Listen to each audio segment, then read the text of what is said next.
Geek Out! Hey, and welcome to another installment of Catching Up. I'm Sam. I'm Chris. I'm Jake. I'm Josh. Yeah, man. So this is just another kind of nice low-key episode, kind of a calm before the Civil War breaks out. I know Jake and I have seen like 3 movies, and I know Chris has seen Keanu, which he's been amped for a while. You see anything, Josh? No, not a thing. Okay. Way to suck. Yeah. Sorry, no. Nothing on TV? A bunch of television episodes. Nothing really of note. Oh, well. Is The Flash done yet for season 2? No, not yet. No. Because Kevin one Smith's, more? No, there's 2 3 more? more. At least 3? 3 more, because Kevin Smith's is before the 2-part finale. So his hasn't aired yet. Well, there you have it then. But yeah, so yeah, you want to talk about Keanu a bit? Yeah. So I have famously, or not famously, been more excited for Keanu than Civil War, actually, because I'm on the downward not spiral, but like the Downward dog. Yeah, sure. I'm on the latter half of the curve for like the bell curve of like being excited for superhero movies and stuff like that. Like Deadpool was like the last one that I was actually like genuinely excited for, and I loved it. So it's not like, that's the thing that screwed me over. I'm kind of like over it, and I'm not excited for having like 3 to 12 a year for the next 10 years or whatever it is. You're a little saturated. Yes. Oh, I know that feeling, Chris, but of a different franchise. Can't imagine which one. Bond? Yes. Yes. I think he means the franchise that only puts out one new movie every year. Yeah. Yeah. Yeah, and hasn't put out a new movie in like 10 years. Yeah. That's the one. Yeah. Yep. Yeah. Fancy fucking that. But about Keanu. Anyway, so Keanu was a breast of fresh ass. Wild Wild West reference. It was a... We know. But so it was a movie. I love Key and Peele, and I loved the show, and then like I heard that they had a movie coming out, and I'm not crazy about cats. I know that just screwed me over for half of our listeners, but because I'm allergic to them. But like the cat's cute in it. It's a little kitten. So I was like amped for this movie. Every little bit that I saw for it was like funny. And like each time it was like funnier. It wasn't like, oh, it's the same jokes every single time, or they're not as good the second time around or whatever. But like, and then I got a chance to see it, and I was like, yes. And I sat down and I was watching it, and it's fucking hilarious. Like I felt it was very much in line with their humor that they show on the TV show. Clearly it's like not the same writers as on the TV show, because it is different types of humor. Like it's not just a 2-hour-long version of one of their episodes. Don't go into it thinking that it's just Key and Peele the movie. It's very much not. They pull from it. There's Liam Neeson's references, and stuff like that. And it's still them playing these characters, but like they are not characters that were specifically on the show. I'm so glad that they're still like, because whenever like a comedy team like ends a show, they usually go off to do their own things. But I'm so glad they're still working together. And everything. Yeah. Well, I think it's because they chose to end it because they were like, if we keep doing this, it's going to get stale. Yeah. Whereas like they ended it like at the perfect time. Like they were still funny, but like I bet you had it gone like another season, it would have been like, oh, these guys are running out of ideas. Yeah, it starts to feel played out for them. Yeah, exactly. And then this was a perfect time for them to do a movie, because both of them had bit parts in movies here and there. He's in one of them. Is it? It's not Keegan. No, it is Keegan. He's in Tomorrowland. Is he? Yeah, it's terrible. And then Jordan is in Wanderlust, which I keep quoting the one scene that his head pops in at the end of it, where Paul Rudd is just ma diak. The erotic talk in the mirror. I forgot about that. We get to see him this. We get to see him this week. Yes. Yeah. Sick. Theoretically, not talking about his penis unless they haven't screened that footage yet. Yeah. To be fair, they probably wouldn't. Well, they are teasing Giant Man's appearance for a reason this time, Sam. Giant, like his diak. It's German. You got to do that weird throat thing at the end every time. Yeah. That's the one. Yeah. But yeah, so top if marks. If you ever see me in real life, I will probably reference that scene because I think it's so hilarious. I haven't seen the movie. Wanderlust. Yeah. But like I will talk about that scene. Speaking of the kitten though and Keanu, I was thinking the other day, I was like, how have people not genetically found a way to keep cats at kitten status? Because that's like the best version of cat. Right? My mom's cat is like stunted its growth because it had like I guess when it was in like the shelter it had surgery or something too early, so it's stuck between a kitten and a full grown cat. There is like a disease, just like how actor from Peter Dinklage? No. The guy from Phantom of the Paradise? Shirley Temple? No. Well, Paul Williams? No, Paul Williams had it was given like pills because he was like I guess like growth tiny. hormones. Yeah, and it made him like No. It's really my funny God. that you mentioned Paul Williams and Shirley Temple because Gilbert Gottfried has a bit that he does where Shirley Temple is sucking Paul Williams' dick, and the fucking the voices he does for it are like the most heinous. Animal crackers And a hilarious in my thing. soup. Yeah, and especially like he'll start singing as Paul Williams when he's doing animal crackers in my soup. He's like, "Oh yes, Shirley Temple."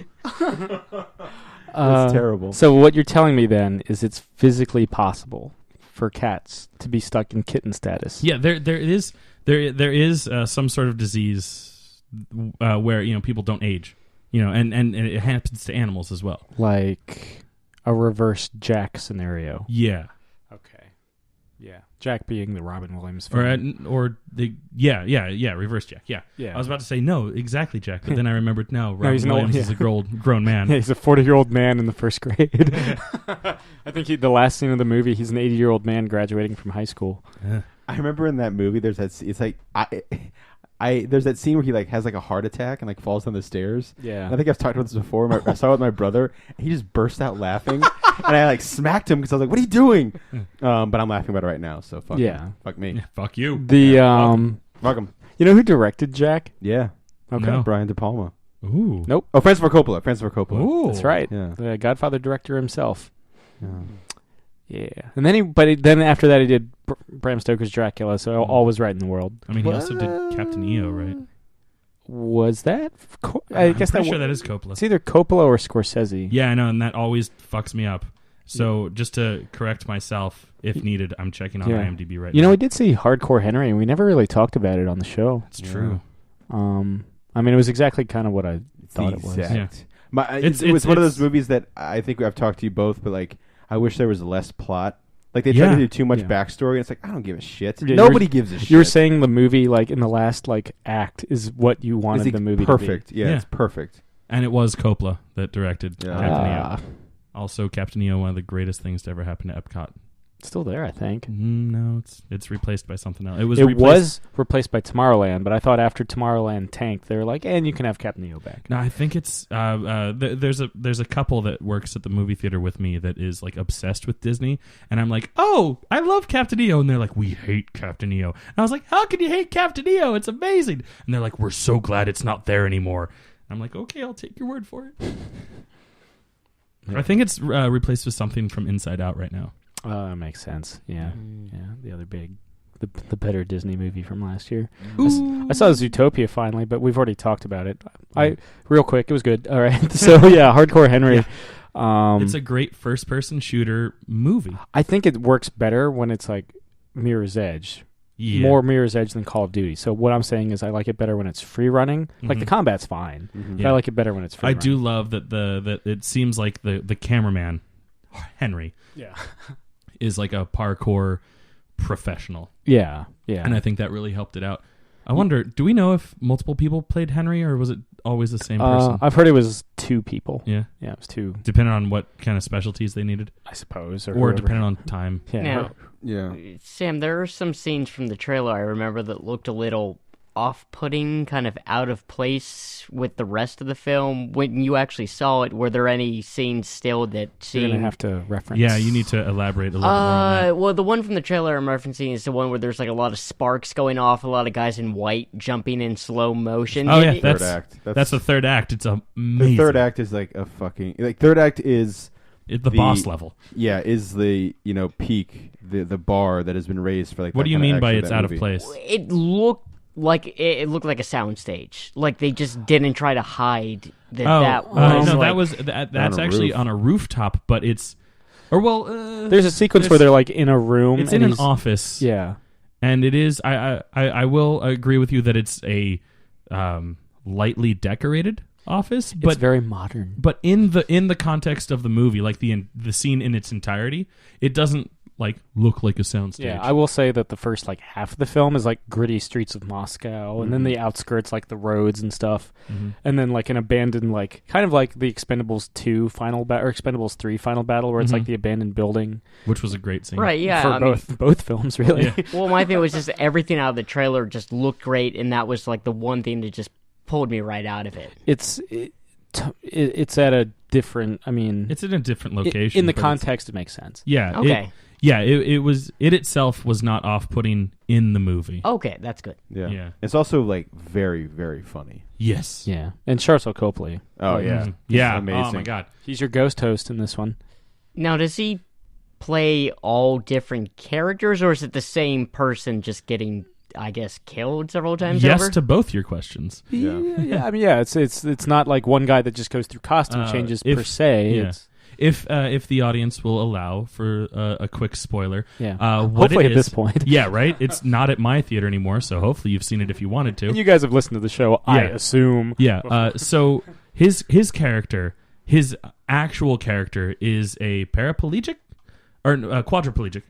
That's right. Can he not use his arms? He doesn't use his. He doesn't seem to use his arms. I don't know if he can't use his arms or if he just doesn't use it. He's in a wheelchair. Yeah. He's disabled. Yeah.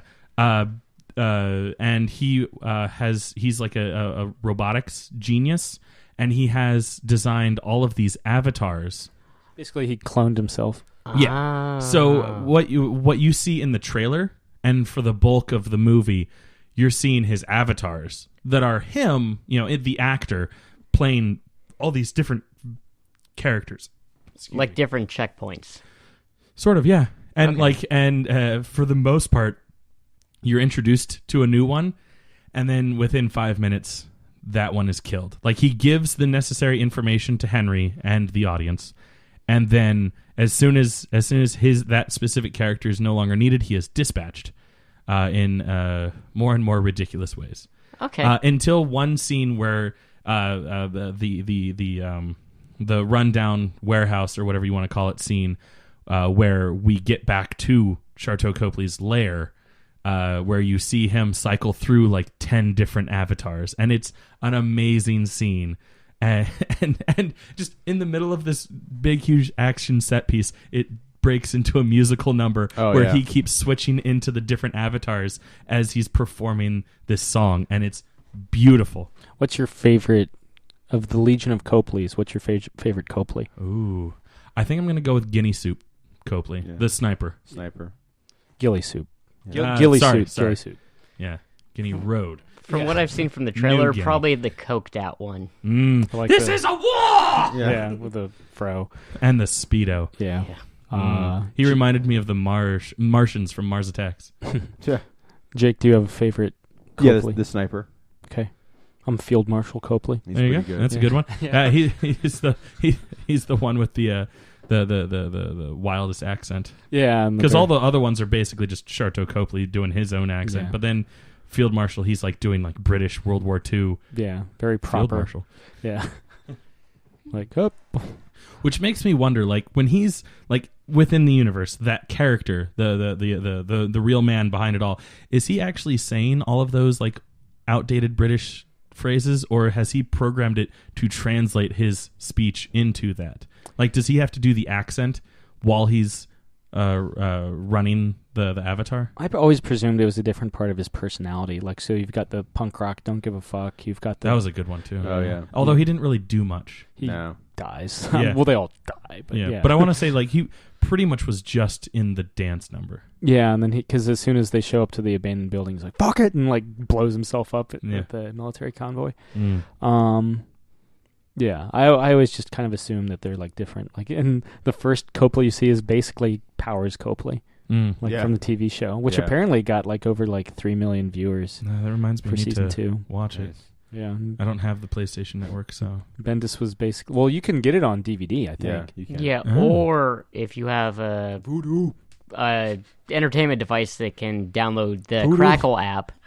Oh, I do have Crackle. It's you on can- Crackle? Yeah. Snap, Nice. crackle, pop. At least I know for certain the first season is. In I full. have Crackle on my iPad. Okay. Yeah. But I mean, Bendis was tweeting about it. He was like, yeah, in comics, if we sell 30,000 issues, it's considered a hit. We had over 3 million views for the season 2 premiere of Powers. I was like, oh, shit. Mm. Done. Did you finish season 1 of Powers? No, it got lost along the way with Arrow, Blacklist, Flash, Supergirl. Legends of Tomorrow.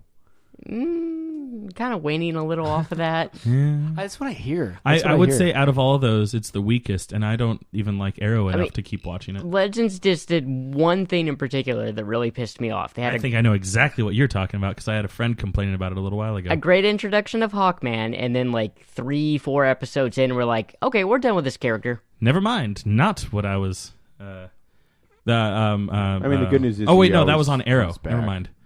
So They Oh, you're talking about Dinah.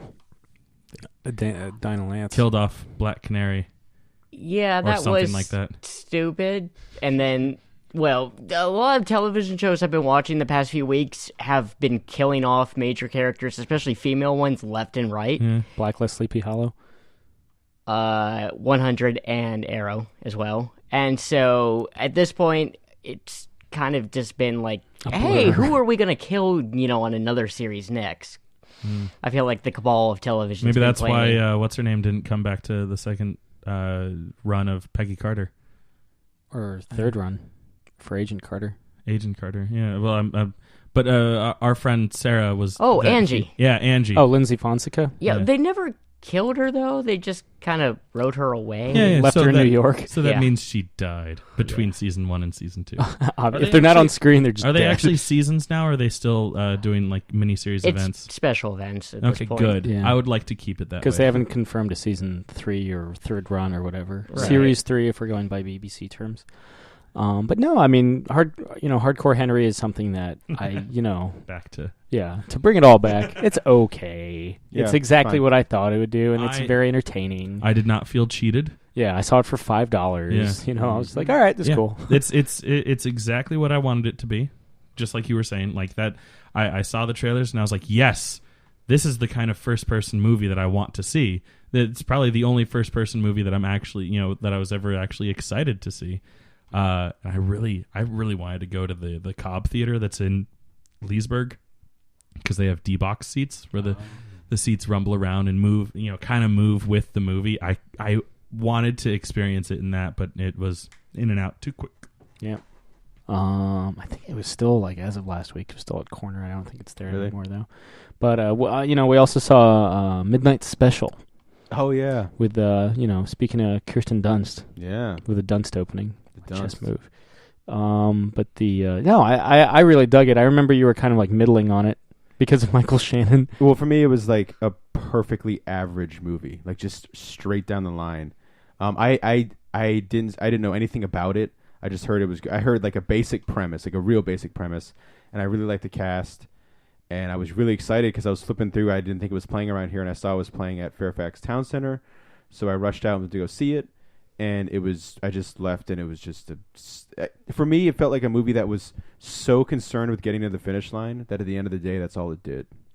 And for me, Michael Shannon, I think, is a really talented actor. On the Kiss podcast, I talked about he plays Kim Fowley in Runaways, because he helped write a bunch of whatchamacallit, Destroyer. But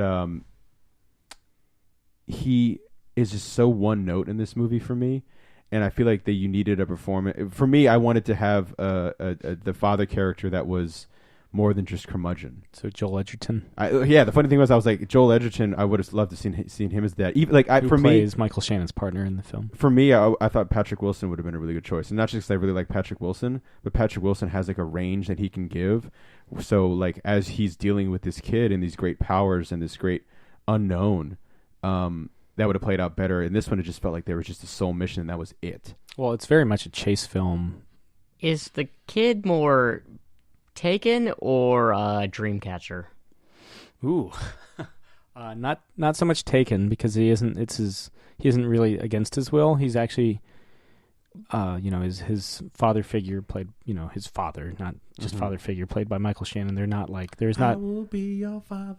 It's not an antagonistic. Oh no, Yeah. I meant like the sci-fi miniseries. Is he like the product of alien manipulation or an alien Yeah, sent and to that's Earth? that's something I was super bummed about too. Like I wasn't like, this needed to tell me everything. I kind of liked the questions not answered kind of thing. I don't know. There's something about it. Just kind of I was more disappointed than I liked. It's got Kirsten Dunst. But so the kid's left to interpretation. More or less, they kind of allude to the idea that there's this like kind of like Tomorrowland, that there's like the secret like world city like thing, planes on like invisible city thing, yeah. And we know how much Sam loved Tomorrowland. Yeah. Oh, I fucking loved it. I know. I was there. I was next to you. That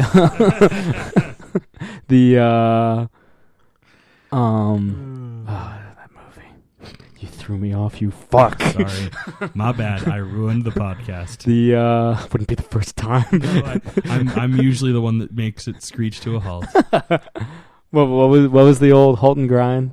Halt and grind, Nolan. Halt and catch fire. Yeah. Another great series. That is, I will agree with you there. It's got Lee Pace, and he kicks ass, and Mackenzie Davis. But anyway, So it's a well-paced show. yes. Halt and grind. Just lives it up. I just need to get that sound effect from Detroit Rock City, where just the car crash. Yeah, or the just like a train like hitting the brakes, like. But the no, I mean it's implied that he was chosen to be part of this like secret society that watches Earth and I guess takes care of Earth. We don't really know what they do. This is a film that really doesn't answer. Oh, so a bit like. Well, no, I was going to say Mothman Prophecies, but no. Nah, not really. There's no bridges fall in the water. So kind of like an Illuminati type deal. Kinda, with powers. But we don't know how much they interact with the human race. Like, we don't know if they're steering our destiny. We just know they exist. The film doesn't really answer a lot of the questions. Because, again, well, it doesn't set out to do it.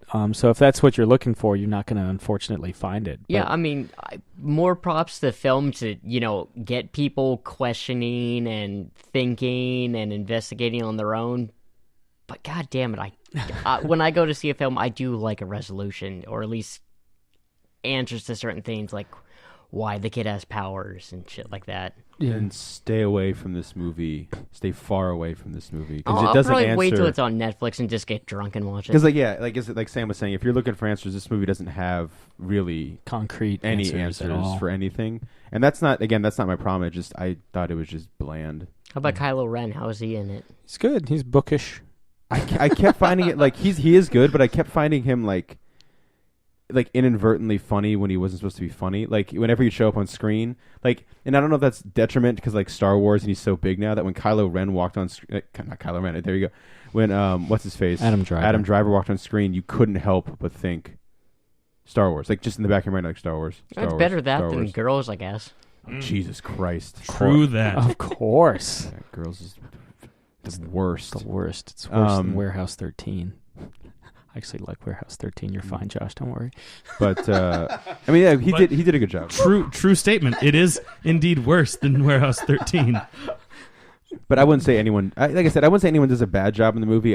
Michael Shannon. I don't know he Premium wasn't. Rush. Yeah, he wasn't the Elvis and Nixon. Oh no, I know. He lost his Michael people. Shannon. He has no more people. Yeah, and that's also the performance that suffers the worst every time you watch that movie. That's the performance that gets worse and worse and You worse. just can't help but laugh at it anymore. Yeah, he will find you. And dick ships fly in the air. Yeah. Man of Steel commentary available now. Yeah, real quick, just now that time's gone by, is Man of Steel a better movie than Batman v Superman? I don't know. Because that's been rattling in the back of my head lately, and I'm like, what is going on? I really like some of those Batman sequences. Oh, yeah. Yeah, I quite can't- a bit. But my thing is, I think at the end of the day, there's another one. I think Man of Steel is a more coherent film, and that's hilarious to say because that movie's kind of a mess. But I think in terms of the less mess, Man of Steel is less of a mess than Batman v Superman. I just watched, Batman vs Superman just for all the Batman, Bruce Wayne, anything that's got Affleck in it, in that scene. That's all I'm watching it for. Like I said, Batman v Superman, like I guess on our Dawn of Debate episode, like Batman v Superman's like half a good movie, and none of that half outside of the climax has to do with Superman. Okay. It's a great Batman film. It's an all right Batman film. And like I said, Ben Affleck does a damn fine job. As I like Bruce those shoes. That's the best line of the whole movie. Yeah. I like those shoes. I like it when he says the word son. Oh yeah, you don't get it, son. No, yeah, when he's just like, Don't read everything you. Yeah. don't believe everything you read, son. Yeah. You're like, oh shit, you're like maybe 10 years older. Yeah, I think it's about right. He's only about 10 years old. Also, remember they were like, man, this is just us being stupid, maybe as people believing shit on the internet. But didn't they like sell it that he was retired? And then at no point in that movie is he retired. The idea is the attack on Metropolis brings him out of retirement. Okay. Because I feel like there would have been like a "Hey, he's back" moment. Let's watch the ultimate cut next month. Okay. We'll make an educated. But I agree. When I was watching it, I like had a moment like where I was like, he doesn't seem to have been retired. Yeah, he's just hugging the wall. The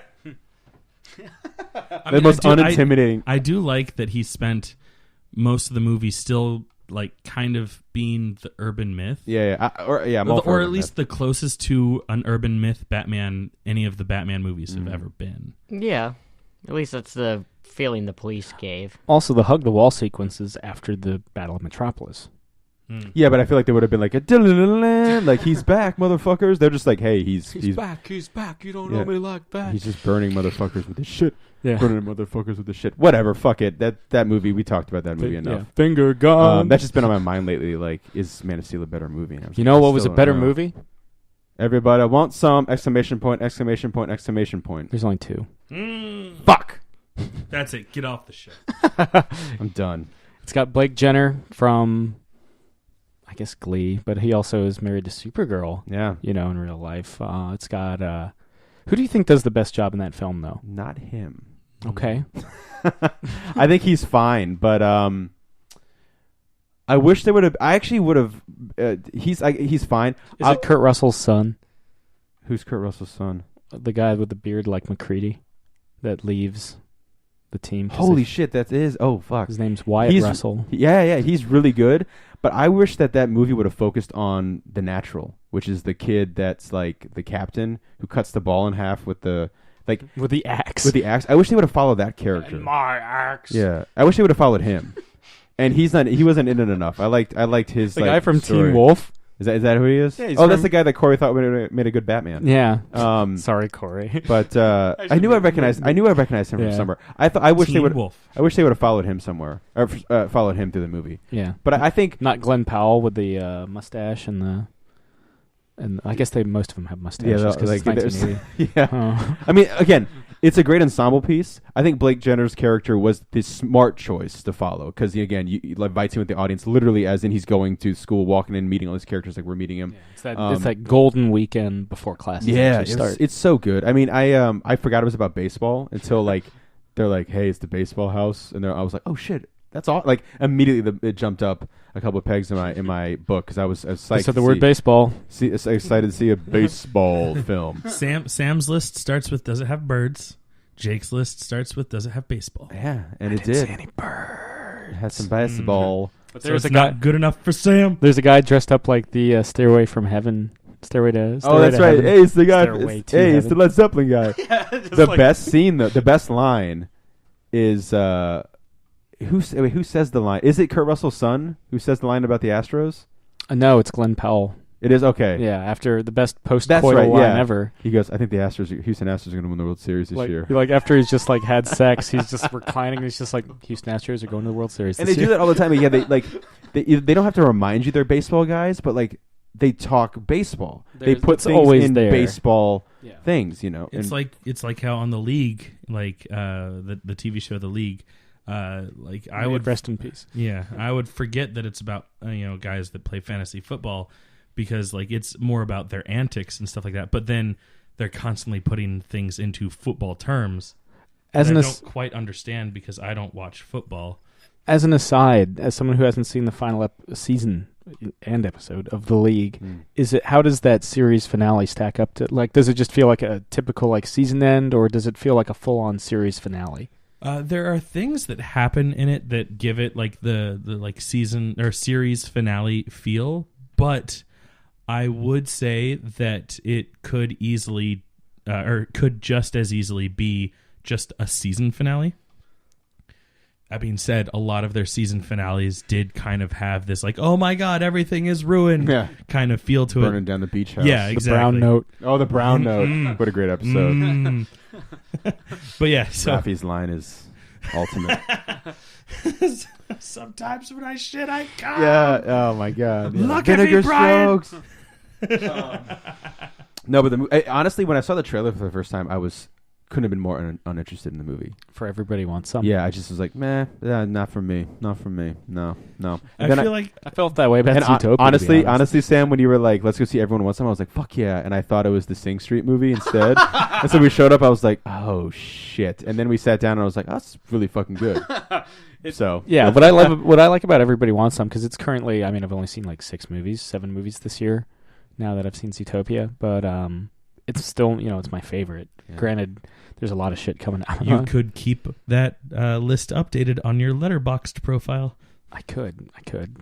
it's funny because right before we saw it, I was like, man, there's been like crap this year. Like my favorite movie, and this is not to say that The Bye Bye Man? The Bye Bye Man. Oh, that's right. The Bye Bye Man. There's a horror movie coming out, The fucking Bye Bye Man. You know who plays the Bye Bye Man? I forgot. Doug Jones. Oh, well. Doug Jones. Sorry, Doug Jones. Terrible title for a movie, and I love you. I love you. I love you, baby. But Who loves you, baby? But I was like, Deadpool's my favorite movie of the year. It still is, but like Everybody Wants Some is the mad fucking notes, dude. And I give it 3 exclamation points. Fuck the title. It's a it's a college stoner comedy, but it doesn't really have any drama, which is so fucking welcome. Yeah, no, it doesn't. Like it does. Like there's relationships and stuff, and it doesn't like. There's some surprising depth, but without the drama. Mm-hmm. Yeah. Like, what's the most dramatic thing that happens? A dude maybe loses ping pong. A guy gets kicked off the team, I guess. Guy gets kicked off a team. A guy won't give up his room for his roommate to bang somebody. Yeah, that scene, and it's weird because that character is not like that ever again. But like, well, he goes off because he thinks his girlfriend's pregnant. And he comes back. And she's like, she's good. Yeah, and he's like clearly like Matthew McConaughey in that movie. But so much so that it's like I was like, is he fucking overdubbed by McConaughey? I mean, Linklater did direct Dazed and Confused. But no, it's the ping pong scene again. Like I think like that character, the Teen Wolf guy. I watched a couple episodes of Teen Wolf thanks to Corey, and it was like pretty interesting. I'll have to watch some more Teen Wolf. I remember Ken and I were in a panel at New York Comic Con last year, waiting for whatever was Con Men, the Nathan Fillion and Alan Tudyk internet show web series, I guess you would call it. And we went into the panel early because they let they were like, yeah, it's not full and this one's almost over. You can go ahead and get a seat. I guess maybe they're running behind or something like that. Or they're just not, jerks like San Diego Comic-Con. But who take that, Josh? To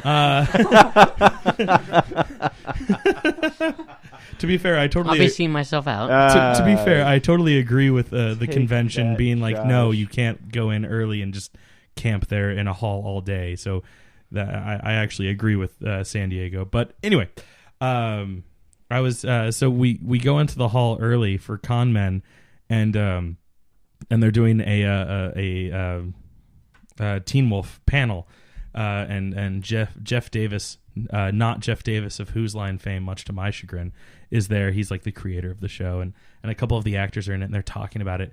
And like I'm like, oh, the entire time I'm just like, fuck Teen Wolf, like fuck this shit. Like I love the movie from the 80s, and I hate that they turned it into like a CW show on MTV. But then like they show a clip from it, and I was like, that was kind of badass. Fuck you, Teen Wolf, even more for making me pseudo interested in it. I remember I was watching an episode at Corey's place with you, Jake, and they played "Destroyer" by My Chemical Romance. That's right. Yeah, that seems like that fit right. And we were like, yeah. And then she was like, the song's terrible. And we were like, no. Yeah. One of my favorite Corey stories, really quick. I told this when I was in Emerald City because she was there. I would play music all the time in the comic shop. And one time where I was playing Fun, the band Fun. And she's just so not about. Was it about? She was just like, no. And she goes, "What's the name of this band?" And I was like, "Fun." She's like, "The music isn't," and she just shut it right off. Nice, Corey. I'm sending her the text right now, actually, because I knew that I couldn't remember what that guy was from, and I'm Tyler Hockner. Yeah, and I basically was like, "Your boy fucking rules, and everybody wants some. You should see it." I'm pretty sure Ethan would love it too, because that's who with baseball. So sure, baseball, Ray. I kind of want to go to see a baseball game now that the season started. Too bad it's raining like literally every fucking day, like we're in Seattle. It didn't rain once when I was in Seattle, and that pissed me off. You didn't get the full Seattle experience. No, and then I came back to Dulles and it was raining. I was like, I know this shit. That's where it went. I think it rained once when I was in Los Angeles, and I was like, this isn't supposed to happen, right? Just kind of like questioning like my existence, like on like Sunset Boulevard, just like, oh. But yeah, man, you guys got anything else to chime in, or are we just kind of clenching our butt cheeks together for Civil War? Oh, I'm so excited! I'm so excited for Civil War. Have I mentioned on air that I finally saw Spectre? Not on air. No, I remember I had like a decent back and forth with you, Sam, about it. And if anyone follows me on Twitter, they might have seen that I kind of live tweeted it. All in all, not a huge Bond fan in general, hence why I waited until I could borrow the Blu-ray from Sam to see it. But I didn't hate it. Didn't hate it. And I only start with that because the majority of what I was getting from people when I was like kind of reaching out, seeing like, should I watch it? Like people were like, it's terrible. Unless you talk to Matt Myra. Yeah, that's right. He prefers it over Skyfall. Yeah. Or thinks it's at least as It's good. the beginning of my mistrust with that fellow. Yeah, fuck him. I wouldn't go that far. I would say it's better than Quantum of Solace, but that's because Quantum of Solace was so boring that I actually don't remember 90% of it. Like I tuned out and was like doing work on my laptop instead of watching it. Whereas like Spectre, I was really like, I got distracted a couple times with my phone, and I was like checking Facebook, and then I would look, and I'd be like, oh, they're on a train now. How did they get on a train? And then that cool, like I thought that the train sequence was really good. Oh, totally. It's like great. with Batista and everything. The opening scene? The opening scene, yes, I agree with you, Sam. The opening scene is, and with most of the people, the opening scene is probably the best part of the movie. But the only thing that I was really like upset about was that I was completely wrong with my impression of Christoph Waltz's performance as Blofeld, because whenever I would do it, and it was really just like an animated version of what you guys would do. It was more akin to his like. His Inglourious Bastards performance or something like that, where it's like, hello, goodbye, James Bond. And it wasn't like that at all. It's funny. Yeah. Cool. Yeah, he was just like, goodbye, James Bond. Yeah. Almost like, yeah. I was the author of all your woes, or whatever. All your pain. That's it, pain. and even though I knew that it was you guys riffing on it, like I was a little upset that he didn't say that he was the rope. There was a little girl at work, like like a group was going through, and like a family was heading off to the exit, and one of her brother was waiting behind, and they were like younger kids, and it was a really young girl, and she was going, like they were leaving, she was like, goodbye, James, goodbye, and I just started laughing to myself because it sounded closer to what we think it sounds like when we really know it didn't sound anything like that. Listen to Louis C.K.'s Schindler's List story. Oh shit, yeah. If you want little girls saying goodbye to things. Yep. It's fun stuff. But and yeah. Oddly enough, I just recently started like listening to James Bond audiobooks. Again, not a huge James Bond fan, but it's almost like I want to be. Yeah, I was gonna say because Because- you've listened to more of the podcast than I ever have. Yeah, I'm almost done with the James Bonding podcast. I have to finish. They went in a weird order where they started with Dr. No, and then they went to Skyfall, and like they would just go back and forth every episode, and then they're meeting in the middle with I didn't know that I was going to talk about this, so I don't know. Spy Who Loved Me, For Your Eyes Only, Uh, Diamonds Are Forever, View to a Kill, Octopussy, Of course, it's not there. Because I listened to it. Man with the took it Golden up. Gun, No, it's Live and Let Die. What was the first one you said? A Spy Who Loved Me. I think it's Spy Who Loved Me. Okay, 1977 commentary available now. Yeah. Oh no, it's not Spy Who Loved Me because it's For Your Eyes Only. yeah, For Your Eyes Only. Only for you. And then they, because they finished the show before Spectre came out, then they have a special Spectre episode with Paul Scheer. Ooh. Yeah. So I guess actually that episode, the Spectre episode, is the only one I need to listen to because I finished all the classic Bond. Did you ever listen to the How Did This Get Made for A View to a Kill? That's actually why I started listening to James Bonding, because it's a crossover episode. And he's so old in that movie. yeah, and at this point, A View to a Kill and Man with the Golden Gun are the only two James Bond movies I have not seen. If you want to borrow them. Yeah, two very random ones, like right in the middle, to not have seen. Pretty And- shitty. Yeah, two of like. But to be the fair, worst. should be the two of like the classic ones that I want to see the most, because it's Christopher Lee and it's Christopher Walken. Christopher and Watch Christopher.